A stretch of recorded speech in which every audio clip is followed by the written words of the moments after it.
My name is Donald Trump, and I'm not gonna build a wall, a sensational wall, a fabulous wall, because I've just lost the election. Oh shit. Eu não entendi o que ele falou. Sejam muito bem-vindos para mais uma edição do nosso queridíssimo Plantão JN, o lugar mais confiável para você obter as suas notícias da última semana com um toque de entretenimento. E fica aí para a vinheta.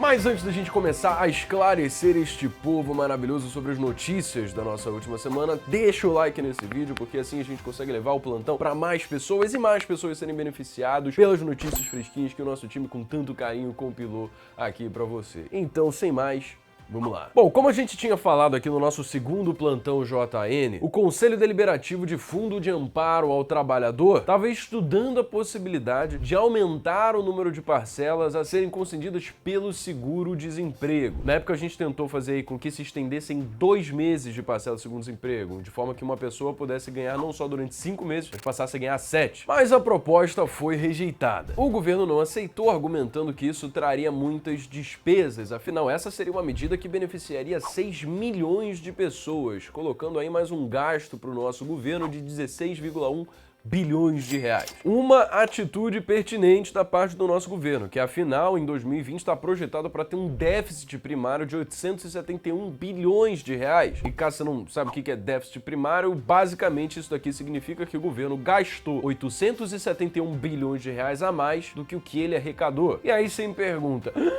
mas de onde que vem o dinheiro para pagar esta conta, meu Deus? Cara, é muito simples, né? Como toda pessoa que não tem dinheiro para gastar mais do que pode, o que ela faz? Ela contrai dívida. E o governo faz exatamente a mesma coisa. Ele aumenta a sua dívida interna através principalmente da emissão de títulos públicos. Como, por exemplo, através da emissão de títulos aí do nosso Tesouro Direto. Mas o que acontece, né? Quando o déficit primário ano a ano se torna recorrente, como ele vem sido desde 2014, investidores nacionais e internacionais também acabam vendo o Brasil como um país muito arriscado, porque se o governo só contrai dívida para pagar a dívida, ele entra nesse ciclo infinito até que, a um ponto, ele não consiga mais devolver dinheiro para ninguém. Bom, e aí, para evitar essa evasão de investidores estrangeiros e continuar captando recurso para conseguir cobrir esse rombo do déficit primário, o Brasil precisa aumentar os juros. Só que a gente sabe aí que a nossa taxa Selic está 2% ao ano, que são os juros mais baixos da história. Mas, apesar da taxa Selic estar a 2% ao ano, se você for lá na sua corretora de valores e ver os títulos do Tesouro, você vai ver que tem alguns que estão pagando 3 vezes mais do que isso. Mas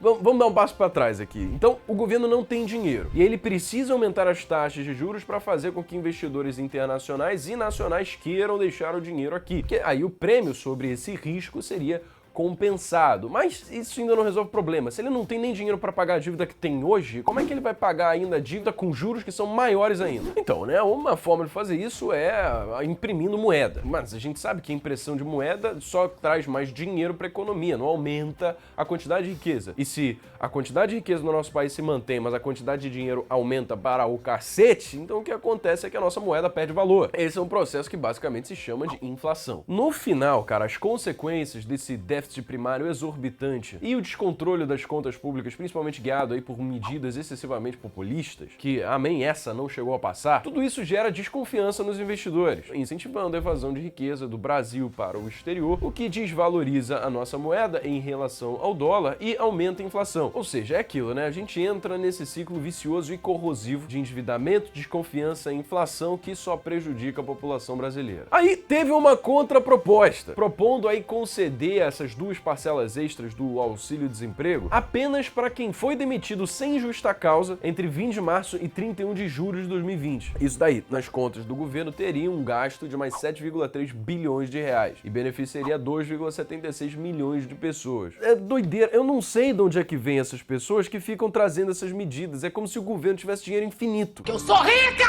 A gente precisa entender que medidas assistencialistas de curto prazo podem beneficiar pontualmente uma pequena parcela da população, mas no longo prazo, eu não quero nem dizer 30 anos pra frente, eu quero dizer de 1 a 2 aqui. No longo prazo, isso empobrece a população como um todo. Bom, mas vamos lá. A Secretaria Especial de Previdência e Trabalho do Ministério da Economia diz que a proposta desses trabalhadores para aumentar o auxílio-desemprego tem problemas jurídicos incontornáveis, porque de acordo com a Lei 7998, só existe a possibilidade de extensão do auxílio-desemprego para um grupo determinado de trabalhadores, contanto que essa determinação seja com base em delimitação geográfica ou por categoria profissional. Ou seja, a extensão do auxílio para quem foi demitido sem justa causa não se enquadra nessa lei. Então, não vai passar, vamos ficar sem esses gastos aí do governo por enquanto. Ufa! Agora tô aliviado. Bom, e para contrapor esse medo, a gente tem notícia boa. O Instituto Brasileiro de Geografia e Estatística, o nosso queridíssimo IBGE, divulgou que a produção industrial brasileira cresceu 2,6% em setembro em relação a agosto. E eu sei que isso parece que é de 2 meses atrás, mas é porque o resultado dessas pesquisas demora a chegar até a gente. O ponto é, o setor da indústria acumulou um ganho de 37,5%, o que praticamente subverteu as perdas aí nos meses de março e abril, que somaram menos 27,1%. E por que isso é bom? Porque essa recuperação econômica mostrada pela indústria nos últimos meses tem possibilitado o quê? Aumento das contratações, redução da ociosidade nos parques industriais e também,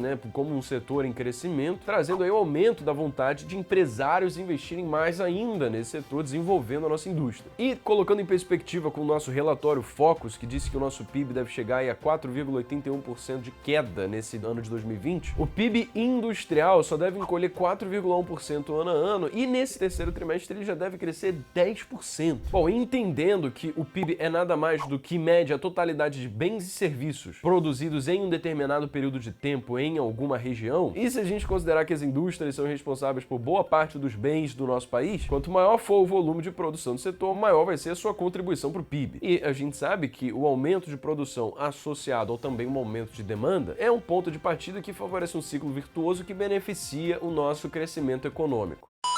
E agora vamos falar de EUA. Rapaz, eita, tem muita coisa pra falar. Vamos lá, já vou chegar nas eleições. Primeiro, Trump oficializa a saída do Acordo de Paris. No meio da corrida presidencial mais acirrada da história dos Estados Unidos, o Trump chegou e falou, agora é hora de oficializar a saída desta bagaça. O que é o Acordo de Paris? O Acordo de Paris foi um acordo que criou metas para que os países que participam do acordo consigam conter o aquecimento global. Você provavelmente ouviu falar do anúncio da saída dos Estados Unidos desse acordo lá em 2017, quando o Trump falou que esse não era um acordo com termos justos para os Estados Unidos, já que trazia desvantagens para o país e beneficiava outras nações. Bom, esse discurso poderia até fazer sentido se o Trump, que é presidente do país, que é o segundo maior produtor de gases de efeito estufa, não tivesse descrito em várias situações que o aquecimento global era nada mais do que uma criação da China, com o objetivo único e exclusivamente de prejudicar as empresas americanas. E como para Trump isso é realidade, na visão dele, sair do acordo favorece as empresas petrolíferas e produtoras de carvão nos Estados Unidos, Na visão dele, assim garantindo crescimento econômico e criação de novos empregos. Na visão dele? Ué, mas como? Não garante emprego pra todo mundo? Não funciona melhor pros Estados Unidos? Mesmo se for ruim aquecimento, se tem empresa, tem emprego, se tem emprego, tem renda, se tem renda, tem consumo, então todo mundo ganha. Trump tá errado? Não, olha, logicamente no curto prazo, o Trump ganha popularidade dos empresários, dos combustíveis fósseis e de todos os inseridos nessa cadeia de valor que não querem perder os seus negócios ou seus empregos. Entretanto, o America First, ou os Estados Unidos primeiro, esse lema deixou de ser simplesmente uma forma de ajudar os Estados Unidos. O aquecimento global é um malefício real e não ouça de mim, eu estou deixando links com pesquisas cujas quais foram aplicadas metodologia científica para corroborar com essa tese. O que parece que o Trump não vê, ao ele alegar que o aquecimento global é uma invenção chinesa, é que ele não só acaba prejudicando os outros países com quem os Estados Unidos compartilham esse mundo na ignorância do Trump, mas ele também está prejudicando o próprio Estados Unidos. Porque se no futuro não tiver mundo, não vai ter mundo também para os Estados Unidos. Se não tem mundo, não tem emprego, porra. Certamente que sim. Bom, e falando nos Estados Unidos, vamos voltar para as eleições, que eu sei que é o que você tá doido para saber aí o que vai acontecer. No momento em específico que eu tô gravando esse vídeo, não saiu formalmente o vencedor das eleições. Mas já dá para dizer com segurança que o Biden ganhou. No momento que esse vídeo sair, caso já tenha oficializado aí a vitória do Biden, eu vou estar deixando aqui a relação dos colegiados, do Trump e do Biden, num comentário fixo aqui embaixo. Mas bom, mesmo apesar do Trump ainda não ter sido oficializado como um perdedor, ele já foi até a público dizendo que não iria aceitar o resultado final das eleições, alegando que houve incontáveis registros de fraudes nos Correios.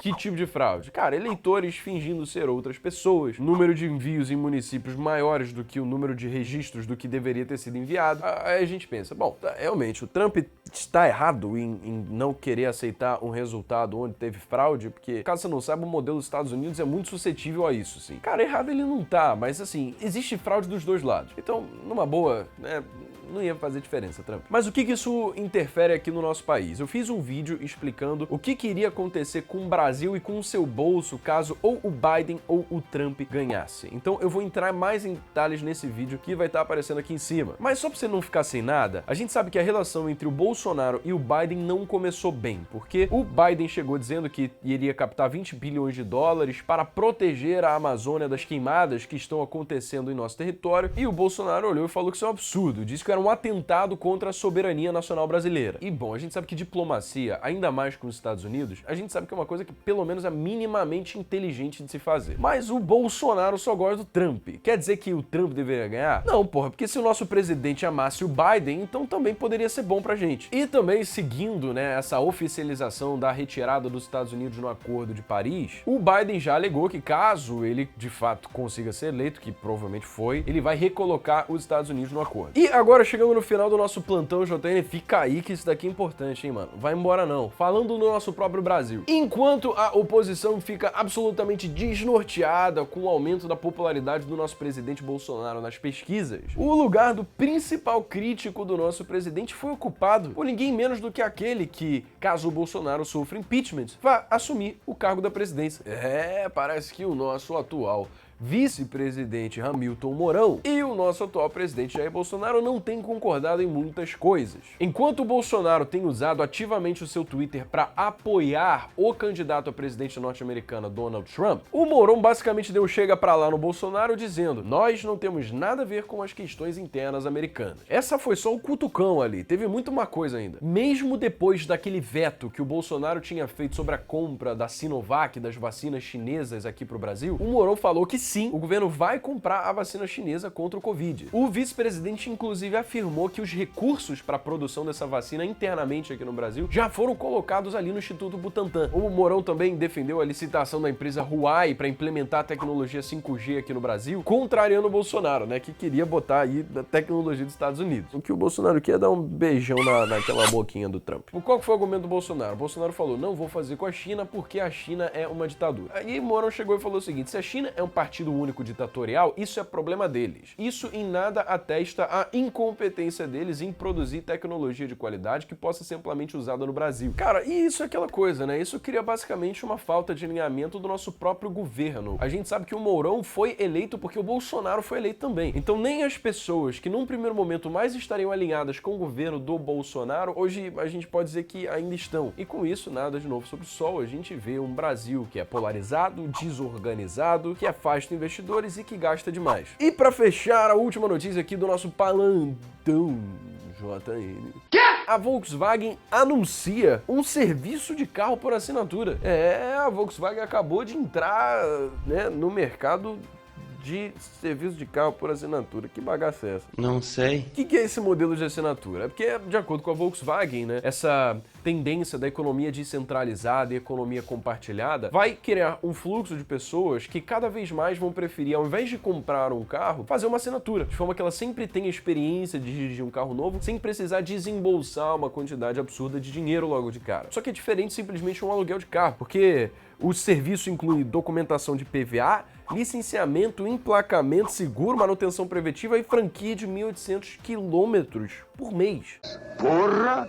Tudo isso? Hoje, modelos oferecidos vão ser o T-Cross com um preço base de assinatura de R$ 1.899 por mês e o Tiguan com R$ 3.659 por mês no plano de 24 meses. O serviço de assinatura está sendo oferecido pela internet e esses SUVs são simplesmente a pontinha do iceberg do que a Volkswagen quer fazer. Atualmente já tem outras marcas que estão fazendo algo parecido, como por exemplo a Audi e o grupo Austin. Só que a Volkswagen fala que o diferencial da Volkswagen é que os seus esforços são para o consumidor final, ou seja, não vai ser que nem as outras empresas que tentam vender, por exemplo, para motorista de aplicativo. Se bem que, bom, a Volkswagen falou isso, mas eu nunca vi um motorista de aplicativo que dirige um Audi.